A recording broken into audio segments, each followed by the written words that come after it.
자, 한 주간도 평안하셨지요? 네. 우리 자유롭게 인사합니다. 사랑합니다. 축복합니다. 전도합시다. 시작. 사랑합니다. 전도합시다. 전도합시다. 오늘 말씀의 제목을 한번 크게 봅니다. 시작. 주님의 재림을 준비하라. 여러분, 주님의 재림을 준비하면서 살아가고 있습니까? 막연한 장래의 일이다, 막연한 먼 훗날의 일이다 라고 생각하면 될까요? 안 될까요? 안 돼요. 언제 주님의 재림이 임할지 모릅니다. 오늘 말씀이 뭐예요? 언제 임할지. 아담의 후손으로 태어난 모든 사람은 다 뭐다? 죄인이다. 모든 사람은 다 죄인이다. 죄를 가지고 태어나요. 그 죄를 해결받지 못하면 결코 천국에 들어갈 수 없습니다. 저와 여러분들은 어떤 사람들을 통해서 예수님을 알게 되었어요. 그렇죠? 그래서 우리는 구원함을 받게 되었습니다. 예수를 통해서 구원함을 받았어요. 그런데 우리 주위에는 더 많은 사람들이 아직도 예수님을 모르는 상태로 살아갑니다. 예수님과 전혀 상관없어요. 관심이 없어요. 하나님, 예수님, 나하고는 전혀 상관없는 일이에요. 그들의 삶의 목적은 뭐예요? 어떻게 하면 인생을 즐길까? 먹마장시. 먹마장시가 뭔지 알아요? 먹고, 마시고, 장가들고, 시집가고, 이게 먹마장시. 세상 사람들의 관심은 이거예요. 어떻게 하면 즐길 수 있을까? 어떻게 하면 더 맛있는 걸 먹을 수 있을까? 어떻게 하면 더 즐길 수 있을까? 가질 수 있을까? 이런 것들이 온갖 그들의 관심입니다. 그런데 저도 그렇고 여러분도 그렇고 우리는 태어나면 반드시 죽을 때가 있습니다. 그 죽을 때를 준비해야 되는데 대부분의 사람들은 그거에 관심이 없다는 거예요. 막연한 오늘과 같이 내일도 살아가리라는 생각을 가지고 있잖아요. 그렇죠? 그렇잖아요.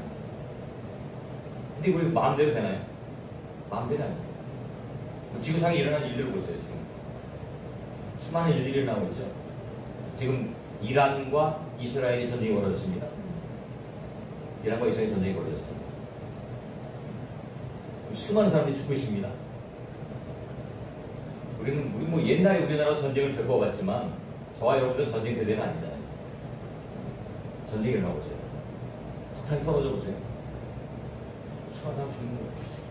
하루아침에 건물이 무너지고 죽는 거예요. 네이버 뉴스에 보니까 일본의 후지산이 활화산이래요. 그래서 몇백 년 전에 터졌는데 지금 터질 때가 됐대요. 그래서 뭐 어떤 예언가들이 7월 달에 뭐 터진다고? 네? 그랬다고 그러죠? 누가 그러더라고. 일본 활화산이 7월 달에 터진다. 그래서 일본 사람들이 뭐 긴장하고 있다. 그런 얘기 하더라고요. 만약에 그 활화산이 터진다면 어떻게 될까요? 어마무시한 일이 벌어지겠죠. 수많은 사람이 죽겠죠. 그러니까 우리의 내일은 보장할 수 없는 거예요. 저도 그렇고 여러분도 마찬가지예요. 보장할 수 없는 거예요. 우리는 늘 마지막임을 기억하면서 준비하면서 살아가야 됩니다. 주님의 재림을 준비해야 됩니다. 오늘 말씀을 통해서 하나님의 음성을 함께 듣는 여러분들이 되시기를 준비하고 축복합니다. 첫 번째, 자, 오늘 말씀 1절 2절에 보니까 형제들아 때와 시기에 관하여는 너희에게 쓸 것이 없음은 주의 날이 밤에 도둑같이 이룰 줄을 너희 자신이 자세히 알기 때문이라 이렇게 이야기를 하고 있습니다. 그러면서 사실 이 말씀을 읽기 전에 그 앞에 부분과 연결된 부분인데 그게 데살로니가전서 4장 13절부터 쭉 이어지는 내용인데 그게 뭐냐면 주님의 다시 오심과 부활에 관해서 이야기하고 있습니다. 우리 데살로니가 전서는 우리가 잘 알고 있듯이 종말론을 기록하고 있습니다. 종말론. 또 베드로 전후서도 종말론에 대해서 기록을 하고 있고 유다서도 종말론에 대해서 기록하고 있고 우리가 잘 알고 있는 성경의 마지막 요한계시록도 종말에 대해서 기록을 하고 있지. 왜 이 종말론을 기록하고 있는 거예요? 너희들 항상 준비하고 있으라는 거예요. 주님이 오실 때를 또 우리가 죽는 날을 준비하라는 거예요. 저와 여러분들이 살아 있을 때에 주님이 오실 수도 있지만 죽은 이후에 오실 수도 있어요. 그렇죠? 하지만 우리가 반드시 기억해야 될 것은 우리에게 반드시 마지막이 있다는 거예요. 그리고 마지막 위에는 뭐가 있다? 심판이 있다는 거예요. 그것을 기억하라는 거예요. 데살로니가 교회를 향해서 지금 이 말씀을 선포합니다. 데살로니가 교회는 어디예요? 안 가봐서 잘 모르겠죠. 그래서 성지순례를 가봐야 된다. 저도 안 가봤어. 그리스 위에 있는 데가 데살로니가. 데살로니가 바로 여기가 마게도냐. 그래서 성지순례를 가봐야 돼요. 우리 젊은 분들 꼭 도전해보세요.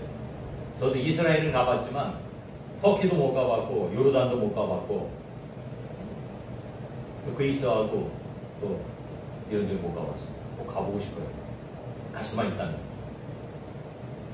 왜? 그걸 보니까 제가 이스라엘 가서 보니까 성경을 더 이해를 할 수 있겠다. 꼭 도전해보죠, 젊은 분들은. 그래서 우리 하찬성이 하이한테도 그래요. 만약에가 아니라 결혼해야지. 결혼해서 신혼여행 가면 그런 쪽으로 가보라고 이야기해요. 터키 그리스를 가든지 아니면 이스라엘이나 뭐 요르단이나 이런 쪽으로 가든지 좋을 것 같아요. 신혼여행도 가고 성지순례도 가고 일석이조죠. 그 데살로니가 교회 2차 전도 여행 때 세워진 그 데살로니가 교회들을 향해서 지금 말씀을 선포하고 있는 거예요. 왜 그럴까요? 그들의 삶이 마지막 주님의 재림을, 마지막 심판을 준비하지 않는 삶을 삽니다. 어떤 삶을 사는 거예요? 흥청망청 사는 거예요. 인생을 즐기며 사는 거예요. 노세 젊어서 노세 늙어지면 못 노나니. 우리 옛날에 정 목사님이나 우리 세대에 그런 노래가 있었어요. 노세 젊어서 노세 하면서 한 노래가 있어요. 늙어지면 못 논다는 거예요. 젊었을 때 시컷 놀자. 인생을 즐기자 뭐 이런 뜻이죠. 근데 우리 그리스도인은 그렇지 않아요. 주님의 재림을 항상 준비해야 되는데 오늘 말씀해 보는 것처럼 도둑같이 이룰 줄을 알라. 주님의 재림을 시기해 주세요. 도둑같이 이룬다. 여러분 도둑놈이 언제 오는지 알아요? 네? 모르죠? 도둑놈이 언제 오는지 알면 도둑 맞을 일이 없어요. 그런데 도둑놈이 언제 오는지 모르니까 도둑을 만나요. 도둑놈이 언제 와요? 사람들이 잠들어 있는 시간, 깨어있는 시간이 나와요. 잠들어 있는 시간, 무방비인 시간이 옵니다. 그래서 한밤중에 와요. 아니면 새벽녘에 와요. 도둑은. 사람들이 깊이 잠든 시간이에요. 그 시간에 제가 볼 때는 한 2시에서 한 4시 사이 아닐까 생각해요. 2시에서 4시 사이. 우리 젊은 사람들은 한 12시나 1시에 자면 한 6시, 7시까지 뭐 밤새 자잖아요. 그죠? 근데 이제 최 목사님이나 저 같은 나이 먹은 사람들은 밤새 못 자요. 1시간 내지 2시간 한 번씩 깨. 화장실 가야 돼. 제가 어렸을 때 우리 아버지가 화장실 그렇게, 저 어렸을 때는 방 안에 요강이 있었어요. 화장실 머니까 방 안에 요강을 두고 이렇게 자면은 같이 잤어요. 한 방에 잤어요. 아버지, 엄마, 나 이렇게 자면은 우리 아버지는 막 계속 일어나서 소변을 보시더라고요. 그렇게 소변 자주 보시나 했더니 이제 나이 먹으니까 그렇게 되더라고요. 전립선이 약해지니까 1시간이 아니라 2시간을 깨. 근데 그렇게 깨더라도 아주 깊이 잠들 시간이 있어요. 그게 제가 생각할 때는 2시에서 한 4시 사이. 뭐 때로는 뭐 우리는 뭐 새벽에 일어나니까 그렇지만 그렇지 않은 사람들은 한 2시에서 5시 사이. 이 시간은 깊지 않아요. 그러니까 도둑놈들이 이 시간을 딱 맞춰서 들어오는 거예요. 들어오면 몰라요. 그런데 더 중요한 건 밤에 어제 저녁에 술 한잔 먹었다. 술 한잔 먹었어요. 그 시간은 더더욱 모르는 시간. 술 먹고 골아 떨어지면요 업어가도 몰라요. 그러니까 도둑놈이 활개를 치면서 마음껏 도둑질을 하는 거예요. 다 당하는 거지. 주님의 재림이 일어나. 주님의 재림. 사람들이 주님의 재림을 잊어버리고 마음껏 즐기고 세상의 기쁨과 쾌락에 빠졌을 때 도둑같이 주님이 오신다. 그럼 어떻게 준비해야 될까요? 어떻게 준비해야 될까요? 마태복음 25장에 보니까 뷰가 나와요. 첫 번째 뷰가 뭐예요? 열천이에요. 열천회가 있어요. 5천녀와 5천녀가 있는데 이 5천녀와 5천녀는요, 한 부류의 5천녀는 기름을 잘 준비하고 여분의 기름까지 준비했어요. 근데 한쪽에 이 5천녀는 그냥 등불에 있는 기름만 채워놓고 여분의 기름을 준비하지 않아요. 신랑을 기다립니다. 신랑이 오는 시간이 늦어졌어요. 기름은 계속 소비가 되는 거예요. 그리고 같이 잠들었어요. 근데 신랑 오신다! 신랑이 온다! 이 소리에 깼어요. 깨보니까 등불의 기름이 다 떨어졌네. 이 여분의 기름을 더 준비했던 5천녀들은 여분의 기름을 채워넣는. 근데 나머지 5천녀는 기름이 없으니까 어떻게? 꽂아라는 거예요. 꽂을 수 있어요. 못 꽂으죠. 사오라는 거예요. 사러 갔어요. 혼인잔치에 참여하려고 딱 갔더니 문은 이미 닫혔고 혼인잔치 시작했어요. 그리고 문은 열리지 않는다. 이게 주님이 재림이 되면 언제 오실지 몰라요. 준비하라는 거예요. 여기서 만 기름은 뭘까요? 성령이지. 우리가 성령 충만함을 가지고 있어요. 성령 충만함을 유지하며 살아가야 돼요. 그렇지 않으면 주님의 재림을 우리가 준비할 수 없어요. 저도 목회자지만 제가 늘 성령 충만할까요? 아니에요. 그렇지 않아요. 저도 성령 충만할 때도 있지만 때로는 많은 시간 동안은 성령 충만해요. 저도 거기로 마찬가지예요. 성령 충만함으로 늘 유지해야 우리가 성령 충만해야 영적으로 민감해져요. 성령 충만하지 않으면 영적으로 둔해져요. 술 취하는 거. 또 두 번째 비유가 나옵니다. 그게 뭐냐면 달란트의 비유예요. 달란트. 한 주인이 종들을 불렀어요. 한 사람에게는 1달란트, 한 사람에게는 2달란트, 한 사람에게는 5달란트를 맡기고 떠나는 거예요. 타고로 떠나는 거예요. 그런데 1달란트 맡긴 사람은 땅에다 묻어두고 2달란트와 5달란트 맡긴 사람은 열심히 장사해서 2달란트를 남기고 5달란트를 남기고. 시간이 지났어요. 한참 시간이 지난 뒤에 주인이 돌아왔어요. 야, 뭐해라. 내가 맡겨준 돈 어떻게 했냐? 2달란트 맡긴 사람은 내가 열심히 장사해서 2달란트를 남겼습니다. 5달란트 맡긴 사람은 내가 열심히 장사해서 5달란트를 남겼습니다. 1달란트 맡긴 사람은 뭐라고 해요? 저는 땅속에 묻어두었습니다. 그랬더니 그 주인이 뭐라고 이야기하냐?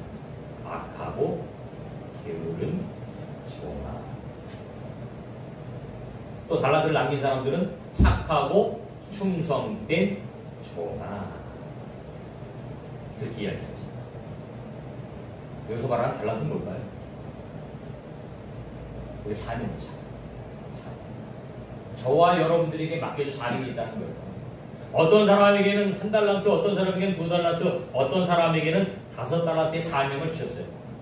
그 사명을 많이 주고 작게 주고는 우리 소관이 아니에요. 하나님 주신 거예요.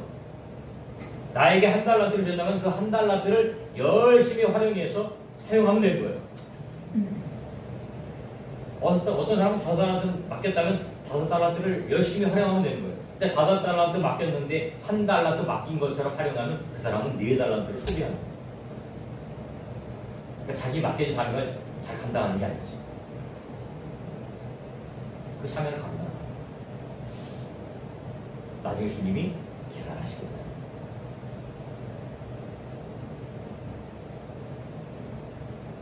저와 여러분들은 이 달란트를 맡았습니다. 이 달란트를 우리가 잘 해요. 주님 오셔서 반드시 회개하신다는 거예요.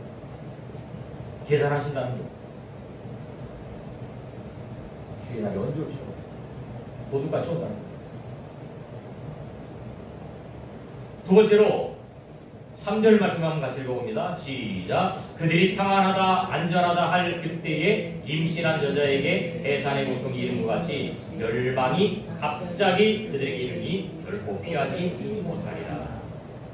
두 번째는 결코 피하지 못한다. 이 주님의 재림에 대해 주님의 재림을 모든 사람이 다 경험하게 됩니다. 결코 예외가 없습니다. 피할 사람이 없습니다. 주님의 재림일 때, 여러분들은 생각해 보신 적 있나요? 주님의 재림일 때. 우리가 영화로도 보고 많이 보잖아요. 영화로도 만들고 많이 하잖아요. 공상, 과학 영화 이런 거. 주님은 감람산에서 승천하셨죠? 그죠? 감람산에서 승천하셨어요. 예루살렘 성전 앞에 있는 감람산, 올리브산, 그걸 승천하셨어요. 그리고 그 보는 사람들 앞에서 예수님 뭐라고 말씀하셨어요? 너희가 본대로 내가 다시 올 것이다. 이 말씀하셨어요. 그래서 올리브산, 감람산 밑에 가면 뭐가 많다고요? 무덤이 많아요. 무덤이 많아요. 주님이 재림하면 가장 먼저 만나기 위해서 거기다 무덤을 쓴 거예요. 그 무덤 하나에 요만한 거 하나에 1억이래 1억. 그래서 세계 유명인들이 거기 많이 묻혀 있대요. 저도 봤는데 이게 감람산 밑에 감람산이라서 올리브가 엄청나게 많은 게 아니에요. 올리브도 있고 뭐 이렇게 민둥이도 있고, 근데 그 밑에 보면 이렇게 묘지가 있더라고. 엄청나게 많아요. 묘가. 그래서 그 선교사님한테 물어봤더니 이게 뭡니까? 그랬더니 묘래요. 묘인데 성경대로 주님이 다시 오실 것을 믿으면서 주님이 다시 너희가 온 대로 다시 오시겠다고 감람산에서 승천하셨으니까 감람산으로 올 것이다. 이 믿음을 가지고 그들이 거기다가 묘를 썼다는 거예요. 지금도 많은 사람들이 거기 묘자리를 하고 있다는 거예요. 그래서 그 올리브가 점점 없어지고 묘자리를 바뀌고 있어요. 올리브도 있어요. 올리브산도 있고 올리브도 꽤나 있어요. 그렇다고 그러더라고요. 그러면 주님의 재림은 감람산에서만 경험하게 될까요? 저는 그렇다고 생각합니다. 주님의 재림은 이 우주에, 이 지구에 모든 사람이 다 알 수 있을 사건으로 재림은 이루어질 겁니다. 감람산에서만 재림이 경험되어지면 그 하나님은 예루살렘만 있는 하나님이에요. 아니잖아요. 이스라엘에만 계신 하나님이 아니잖아요. 우주 만물을 창조하신 하나님인데 그 하나님 마지막 심판의 때, 재림의 때 오시는데 그게 감람산에서만 볼 수 있을까요? 그렇지 않아요. 전 우주적으로 다 경험될 수 있다는 거예요. 그러니까 이 사건은요, 주님의 재림 사건 누구도 피할 수 없어요. 모든 사람이 다 맞이하게 된다는 거예요. 제가 얼마 전에도 한번 이야기했지만 영화 중에 인터스텔라라는 영화가 있거든요. 인터스텔라. 텔레비에서도 가끔 하더라고요. 저는 봤기 때문에 또 안 보는데 텔레비전에서 가끔 가다 보니까 인터스텔라 영화를 해주더라고요. 4시간짜리. 엄청 길고. 목사님들하고 같이 가서 봤는데 대부분의 목사님들은 다 주무셨다고 그래요. 저는 안 자고 끝까지 봤어요. 이게 무슨 영화냐면 과학자가 이 지구에 막 가뭄이 오고 막 여러 가지 살 수 없는 환경이 만들어져요. 그래서 과학자가 저 우주에 공간을 만들려고, 살 수 있는 공간을 만들려고 떠나는 이야기예요. 떠났다가 나중에 돌아와 보니까 자기 딸이 할머니가 돼 있어요. 자기는 1년 동안 갔다 왔으니까 시간이 벌써 몇십 년이 지난 거예요. 자기는 그대로인데 자기 딸은 할머니가 돼 있는 그런 내용 이야기를 만든 거예요, 영화로. 근데 그 영화를 보면서 저는 그런 걸 생각했어요. 인간이 하나님의 재앙과 마지막 심판의 때를 피하려고 우주 공간에 어떤 공간을 만들어 놓고 거기서 살겠다라고 계획하는 거예요. 어떻게 보면 하나님의 주권에 대한 도전이죠. 도전이. 극복해 보겠다는 말. 근데 절대로 그럴 수 없다라는 거예요. 모든 사람은 다 태어나고 다 죽습니다. 다 죽어.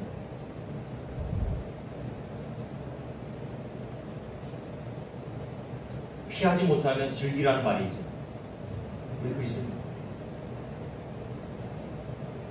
하나님의 은혜를, 하나님의 심판을 우리는 준비해야 합니다. 준비해요. 우리의 죽음을 받아들이고 다시 오실 주님을 맞이하는, 결코 피할 수 없습니다. 주님 앞에 겸손한 모습으로 주님의 심판을 준비하는 것, 이게 진짜 우리 그리스도인 모습입니다. 마지막으로 세 번째입니다. 4절 5절을 한번 같이 읽어볼까요? 시작. 형제들아 너희는 어두움에 있지 아니하매 그날이 도둑같이 너희에게 임하지 못하리니 너희는 다 빛의 아들이요 낮의 아들이라. 우리가 밤이나 어둠에 속하지 아니하나니. 세 번째로는 빛의 아들의 삶을 찾아갑니다. 빛의 아들의 삶. 우리 삶의 문제. 삶의 문제.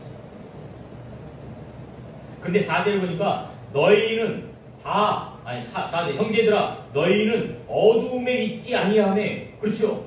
우리 어둠에서 벗어났어요. 언제요? 예수 믿는 그 순간. 그렇죠? 그날이 도둑같이 너희에게 임하지 못한다. 우리는 그래요.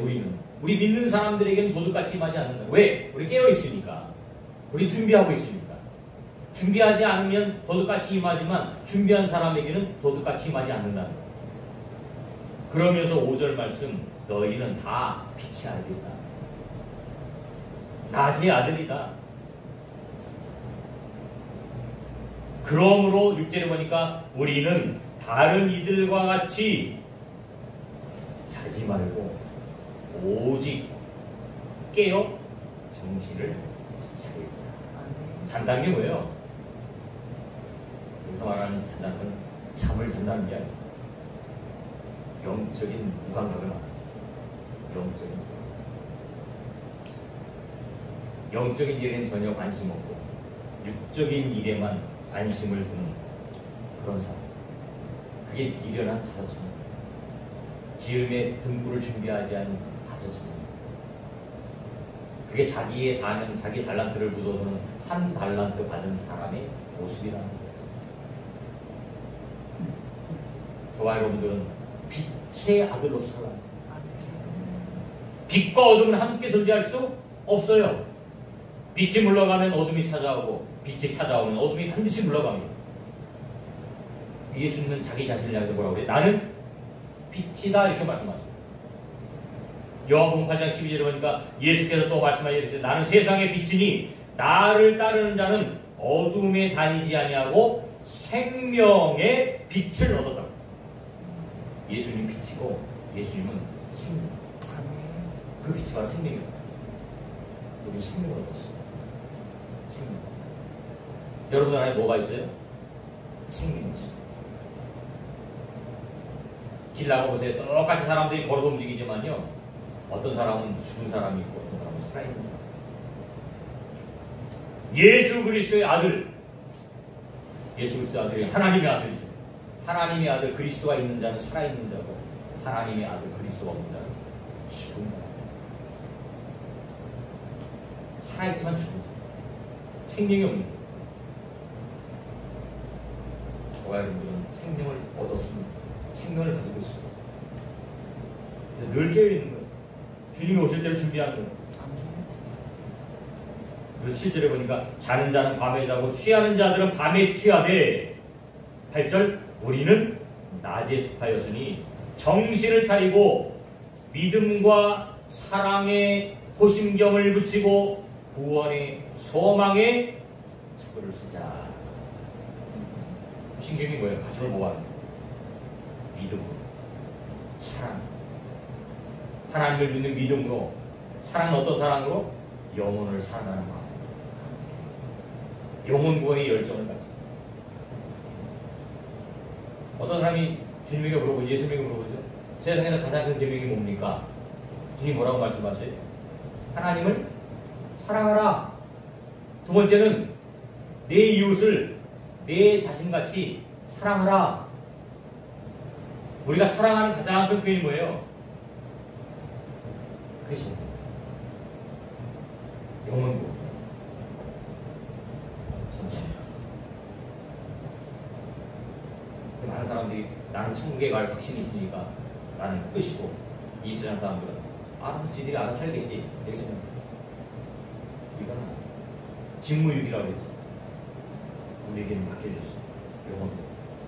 그 영혼을 구원하라는 거예요. 구원하라는 거예요. 그리고 8절 맞으니까 구원의 소망의 투구를 써야 돼.